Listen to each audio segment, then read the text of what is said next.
Welcome back to my channel Bansal biology. आज का जो वीडियो है इसमें हम एक क्वेश्चन देखने वाले हैं और उसको सॉल्व करने वाले हैं। जेनेटिक्स यूनिट से क्वेश्चन है, so let's get started with the video. अगर हम इस क्वेश्चन को देखें तो क्वेश्चन क्या बोल रहा है, इन द फॉलोइंग पेडिग्री, आपको यहाँ पे एक फॉलोइंग पेडिग्री दिया हुआ है जिसमें आपको 3 STR लोकाई दिया हुआ है, स्मॉल टेंडन रिपीट्स आपको दिए हुए हैं A, B and C are linked on the long arm of X chromosome. क्या बोल रहा है कि आपके पास इस तरीके से एक्स क्रोमोसोम है, तो एक्स क्रोमोसोम का ये जो लॉन्ग आर्म है इस पे 3 STR लोकाई हैं A, B, C जो कि लिंक्ड है in the order centromere to telomere. यानी कि समझिए ये सेंट्रोमियर है और ये टीलोमियर है, तो यहाँ पे सबसे पहले A है, फिर B है और फिर C है, और ये तीनों के तीनों जीन्स लिंक्ड है। लिंक्ड का मतलब क्या होता है कि एक ही क्रोमोसोम पे प्रेजेंट है और ये क्या होंगे, लिंक्ड होंगे, तो इनमें रिकॉम्बिनेशन के चांसेस लेस होते हैं। Further in the table, the STR allele present in each individual is indicated. यहाँ पर इस टेबल में आपको क्या इंडिकेट किया हुआ है, STR alleles आपको यहाँ पे इंडिकेट की हुई है 5, 6, 7, 8, 1, 2, ये सारे alleles इन्होंने इंडिकेट किए गए हैं। यहाँ पर अब बोला क्या गया, based on the above X chromosome in which of the following individual are recombinant. आपको यहाँ पे ये बताना है कि कौन से क्रोमोसोम्स जो है वो रिकॉम्बिनेंट है, सॉरी कौन से जो यहाँ पर ऑर्गेनिजम्स है वो रिकॉम्बिनेंट है। रिकॉम्बिनेंट का मतलब क्या होता है, जैसे समझिए यहाँ पर ये एक है, यहाँ पे एक क्रोमोसोम है, समझे इसके पास capital A, capital B, capital C है, इसके पास small a, small b, small c है। अगर हमने यहाँ पर इन दोनों को क्रॉस कर दिया तो अब कंडीशन क्या आएगी, यहाँ पे आ जाएगा कैपिटल A, कैपिटल B, लेकिन अब ये नीचे चला जाएगा, तो यहाँ पे इसके साथ क्या आ जाएगा स्मॉल c और नीचे वाले के साथ क्या आ जाएगा कैपिटल C। तो यहाँ पर इसको क्या कहते हैं कि आपने एक्सचेंज कर दिया, जो 2 आर्म्स थी उनके बीच में जो 2 क्रोमोसोम्स थे उनमें आपने थोड़ा सा मटेरियल को एक्सचेंज कर दिया। अब इन्होंने एलील्स में A, B, C मेंशन करने की जगह इतने सारे नंबर्स दे दिए। ये क्वेश्चन जितना कॉम्प्लिकेटेड आपको लग रहा है उतना है नहीं, बहुत इजी सा क्वेश्चन है। इसमें इन्होंने एक छोटा सा हिंट भी दिया है कि x chromosome in males will help identify the phase of the alleles. आपको यहाँ पे फाइंड आउट करना है कि कौन सा अलील है, कहाँ पे प्रेजेंट है, इस सब के लिए आपको मेल्स के एक्स क्रोमोसोम की हेल्प लेनी है। अगर हम यहाँ पे एक बात करें, इसमें बोला है एक्स क्रोमोसोम, हमें पता है फीमेल्स के पास 2 एक्स क्रोमोसोम होता है और मेल के पास सिर्फ एक ही एक्स क्रोमोसोम होता है। हमें यह भी पता है कि अगर यहाँ पे डॉटर बनती है तो पक्की बात है एक एक्स क्रोमोसोम कहाँ से आता है, फादर से आता है, और एक एक्स क्रोमोसोम मदर से आता है। और अगर सन बनता है तो उसके पास जो एक्स क्रोमोसोम होता है वो मदर से आता है और वाई क्रोमोसोम फादर से आता है। ये बात आपको ध्यान रखनी है इस क्वेश्चन को सॉल्व करने के लिए। अब अगर हम यहाँ पे इस पेडिग्री पे कॉन्सेंट्रेट करें तो इस पेडिग्री पे सबसे पहले मैं मेल्स पे देखने वाली हूँ, क्योंकि इन्होंने हिंट मेल ही दिया, तो मैं मेल पे पहले कॉन्सेंट्रेट करती हूँ। यहाँ पर जो थर्ड का फर्स्ट है वो मेल है। सबसे पहले इन्होंने क्या बोला है, जो थर्ड का फर्स्ट है वो मेल है, तो सॉरी फर्स्ट का जो सेकंड है वो मेल है, फर्स्ट का जो सेकंड है वो मेल है, यानी कि ये। तो यहाँ पर क्या है 4, 9, 2, इसके पास कौन से एलील्स प्रेजेंट है, 4 प्रेजेंट है, 9 प्रेजेंट है, 2 प्रेजेंट है। एक ही एक्स क्रोमोसोम है तो ऑब्वियसली एक ही एलील होंगे। यहाँ पर अगर मैं फर्स्ट का फोर्थ देखूं तो इसके पास क्या होगा 4, 7 एंड 2, ये सब गिवन है।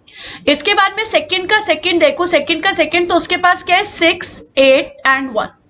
सिमिलरली अगर मैं थर्ड का सेकंड देखूं तो उसके पास क्या है 4, 9, 2। और अगर मैं यहाँ पे सेकंड का फोर्थ देखूं तो इसके पास क्या प्रेजेंट है, सॉरी सेकंड का थर्ड देखूं तो इसके पास क्या प्रेजेंट है 6, 7, 2। सारे के सारे पहले मैंने मेल्स के एलील लिख लिए, इतनी बात मैंने सॉर्ट आउट कर दी है।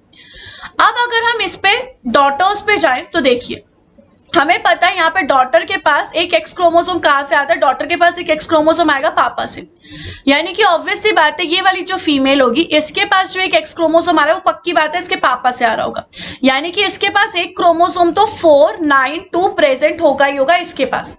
और इस 4, 9, 2 का तो कोई रिकॉम्बिनेशन होगा नहीं, क्योंकि पापा के पास तो एक ही एक्स क्रोमोसोम है तो उसका तो कुछ हो नहीं सकता। तो फीमेल के पास क्या होगा 4, 9, 2 होगा। अगर मैं यहाँ पे देखूं किसकी, कौन सी वाली को देखूं, अगर मैं सेकेंड की फर्स्ट वाली को देखूं तो इसके पास 4 है, 9 है, 2 है।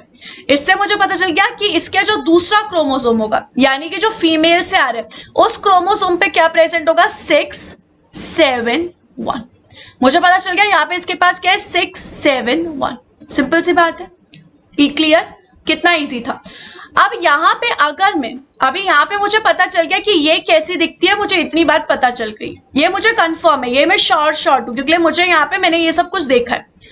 अब अगर मैं यहाँ पे समझी इसके बच्चों के पास जाती हूँ, मैं इसके बच्चों के पास अगर गई, मैंने यहाँ पर देखा ये फीमेल के पास एक एक्स क्रोमोसोम पे 492 है, यहाँ पर इसके पास आ रहा है 492, ठीक है। अब मैंने यहाँ पे देखा, ध्यान से देखिए, अब इसका जो सन है इसके पास आ रहा है 672, यहाँ पर इसके पास 672 आ रहा है, लेकिन इसके पास तो 671 है, इसके पास एक क्रोमोसोम पे प्रेजेंट है 671 और एक क्रोमोसोम पे प्रेजेंट है 492, तो सन के पास 672 कैसे आ गया? सन के पास 672 तभी आ सकता है ना जब इन दोनों के बीच में क्रॉसिंग ओवर हुई होगी, तभी तो यहाँ पे आया 672 साथ में। यानी कि मुझे ये पक्का पता चल गया जो थर्ड का थर्ड है वो कैसे बना है, वो यहाँ पे रिकॉम्बिनेशन से बना है। मैं श्योर हूं कि थर्ड का जो थर्ड है वो तो रिकॉम्बिनेशन से बना है। अगर मैं ये श्योर हूं तो मेरे को पता चल गया सी ऑप्शन सही है, सी ऑप्शन सही है, मुझे तो पता चल गया।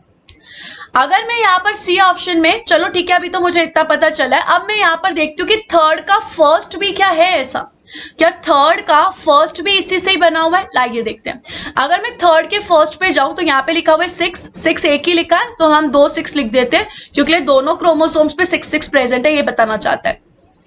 तो अगर हम यहाँ पर देखिए इस फीमेल के पास क्या प्रेजेंट है, इसके पास प्रेजेंट है 6 8 1 और इस फीमेल के पास प्रेजेंट है 6 9 2, ये इसके पास प्रेजेंट है। अब यहाँ पर ये जो फीमेल है उसके पास 6 8 1 कहां से आया? पक्की बात है उसके पापा से आया। इस फीमेल के पास 6 8 1 कहां से आया? पक्की बात है उसके पापा से आया। अब यहाँ पर 6 9 2 कैसे आ सकता है? 6 9 2 कैसे आ सकता है? How is it possible? 6 9 2 तो तब आएगा ना जब यहाँ पर क्या होगा, जब यहाँ पर इन दोनों के बीच में क्रॉसिंग ओवर होगी, तभी तो यहाँ पर क्या बन पाएगा 6 9 2। यानी कि मैं कंफर्म हो गई कि थर्ड का फर्स्ट भी कैसा बना है, थर्ड का फर्स्ट भी रिकॉम्बिनेशन से बना है। स्टिल आई वॉन्ट टू सी मोर, मेरे को और चेक करने हैं। अगर मुझे और चेक करने हैं तो मैं यहाँ पे क्या करूंगी, थर्ड के फोर्थ को देखूंगी। थर्ड के फोर्थ के पास क्या प्रेजेंट है? एक के पास प्रेजेंट है 6 8 1 और एक के पास प्रेजेंट है 6 7 1। सही बात है, यहाँ पे 2 6 हो जाएंगे, यहाँ पे 2 1 हो जाएंगे। यहाँ पर 6 8 1 इसके पास यहाँ से आ गए, 6 7 1 इसके पास यहाँ से आ गए, तो मैं श्योर हूं कि इसमें तो क्रॉसिंग ओवर नहीं होगी। यहाँ पे भी 4 9 2 ये ऐसा का ऐसा आ गया, इसमें भी मैं श्योर हूं कि इसमें क्रॉसिंग ओवर नहीं हुई होगी। अभी भी मैं अगर चेक करना चाहती हूँ तो मैं ऊपर जा सकती हूँ और मैं दोनों मम्मी को भी देख सकती हूँ। अगर मैं यहाँ पे इस मम्मी को देखूं, यहाँ पर ये जो थर्ड है, यहाँ पे फर्स्ट का जो थर्ड है, ये बोल रही है 5 6 8 9 और 1 2 प्रेजेंट है।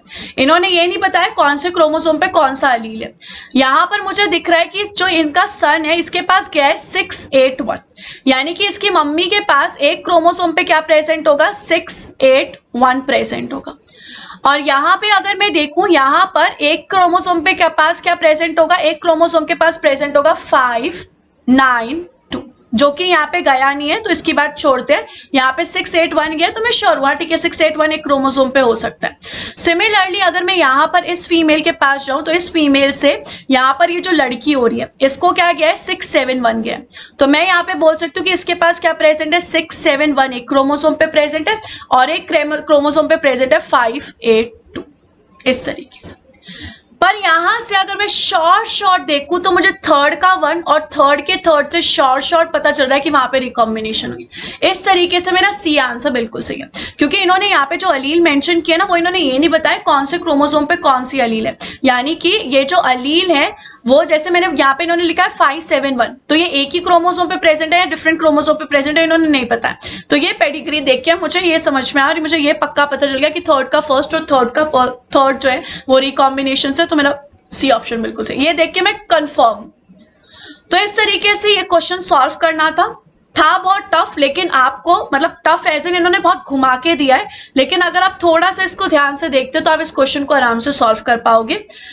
सो गाइस, ये hope guys this video was really helpful for you और आपको समझ में आया होगा किस तरीके से इस क्वेश्चन को सॉल्व करना है। Thank you so much for watching this video. Don't forget to subscribe my channel, share this video with all your friends. Thank you so much guys, bye bye, take care.